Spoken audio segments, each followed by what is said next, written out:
What's going on, everybody? Mac here, and I thought I'd just give you a little video before I, while I'm driving and everything, about something that I've been noticing a lot on my Facebook time feed and Facebook feed and everything like that, and something that's been that kind of it drives me a little nuts seeing these things. Okay, and we all see it and everything like that. I'm pretty sure we all see it, and it's like one of them, and it goes like this. It's a little link that somebody shared or something that just shows up about like the 5 ways to get out of your credit card debt, or the 5 ways to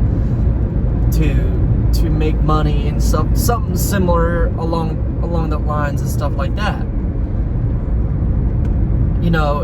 5 ways to make money if you have all these credit card debts and all this other debt that's weird and whatnot. And it's like 5 simple steps, or 5, 6, 7 simple little steps, some advice or whatever.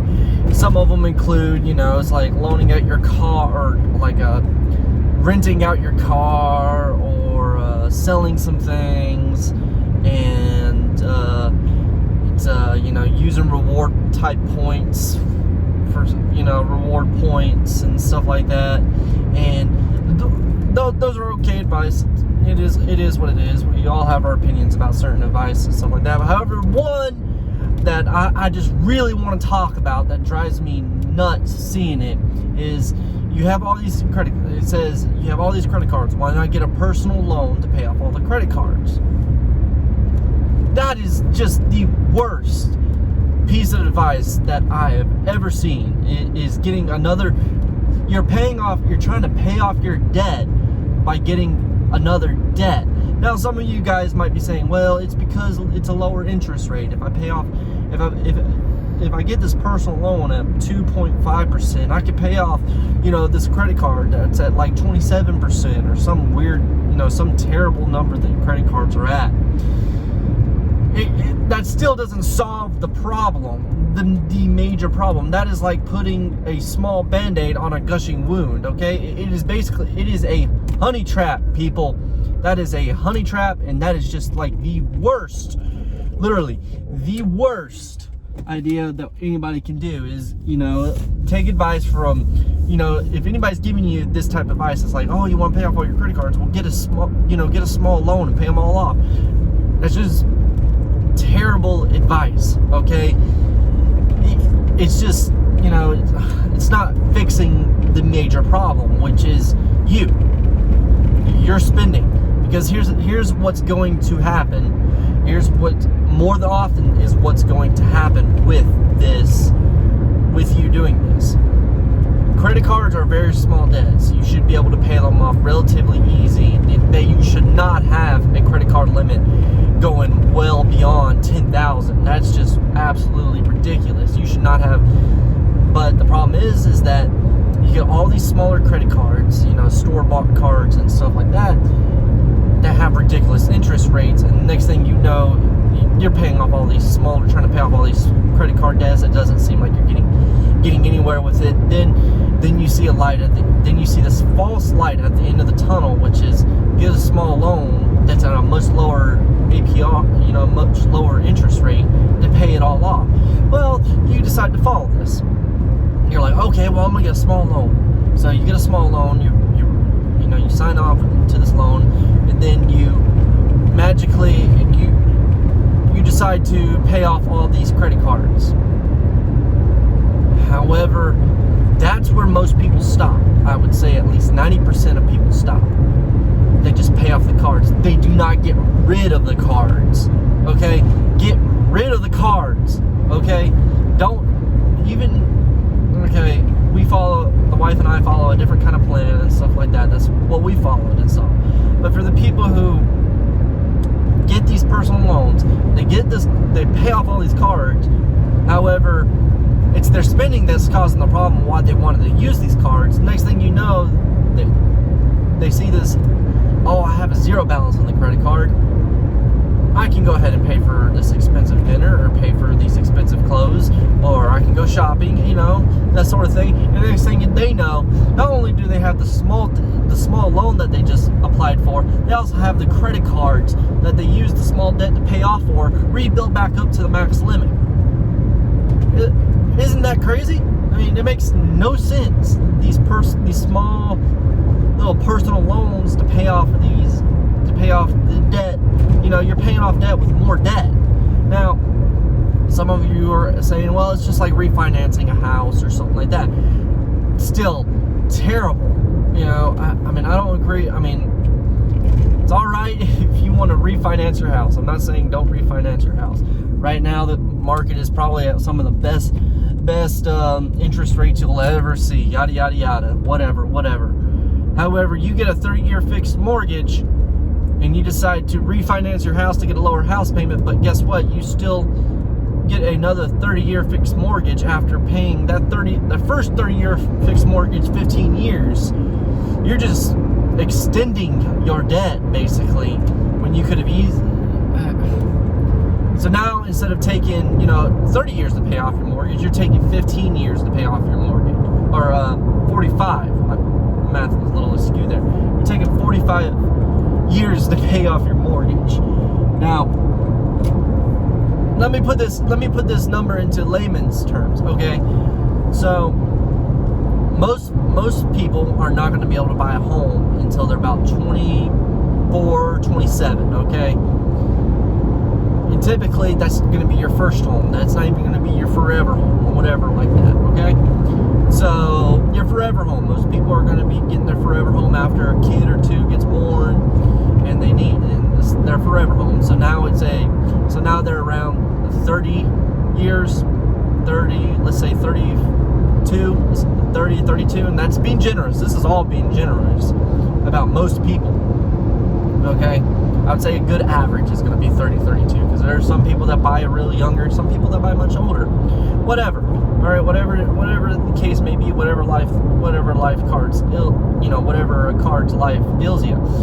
And then, as I said before, the 45 years. Now add 45 to that 30 years. Now, how old are you then by the time you pay off your house? Go ahead. Just do the math. And you can do it right here. You're going to be like 75, 77 years old before you pay off your house.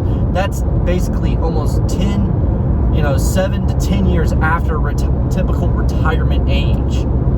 That is ridiculous. In other words, for you to pay off your home, you're going to have to work until you're 75, 77 years old. Because guess what? Social Security is not gonna be able to pay that home mortgage that you've got. It'd barely be able to pay for you to get food. What your retirement? Hopefully you were smart enough to save up for retirement. But your retirement is meant for the stuff you wanted to do for fun. You've worked hard for your money.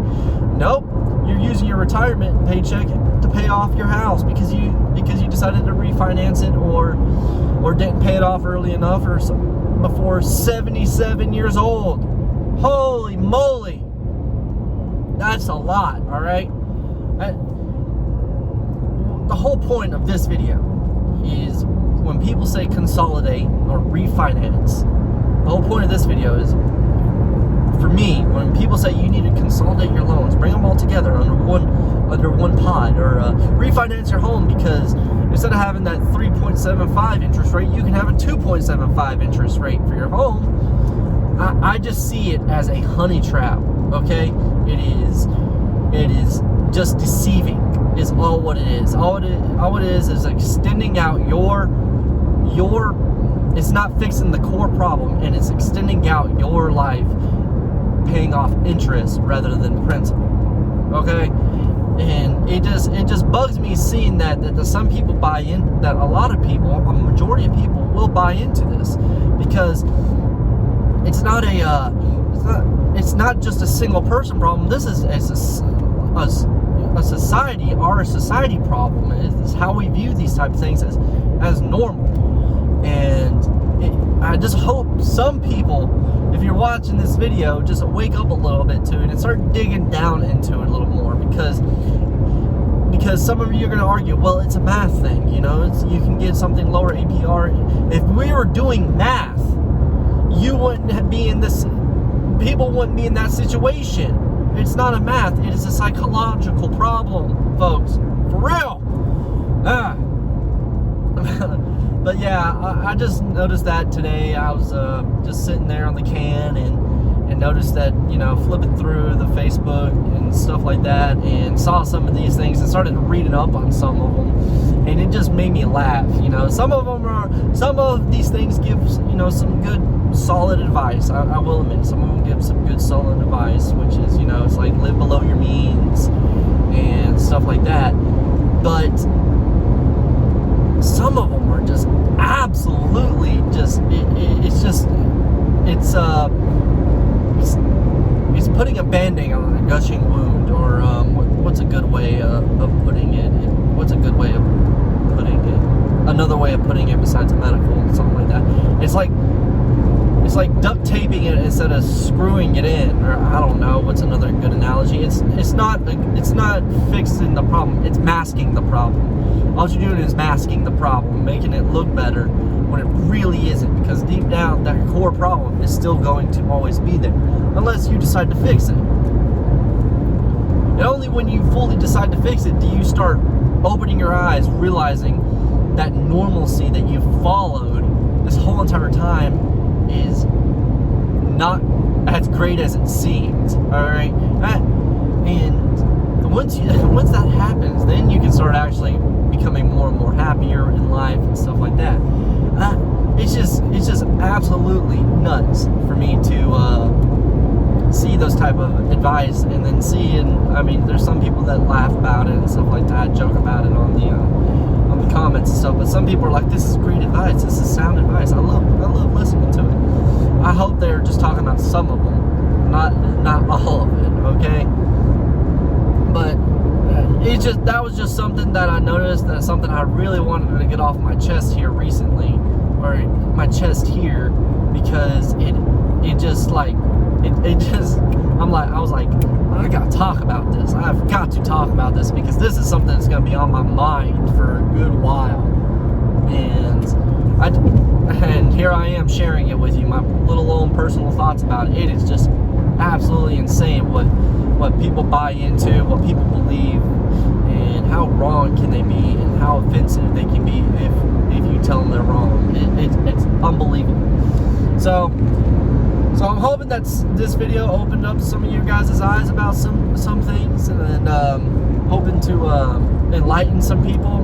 If not, I don't really care. I would still love to talk to some people about it and argue with people about it, because it's absolutely hilarious. So if you guys would go ahead and give me a like, give me a subscribe, give me a comment. All right, let me know what you guys think about the video, and what else you guys would love to see, what else you'd love to hear me talk about and everything. And I hope looking forward to you guys on the next go around. And as always, something I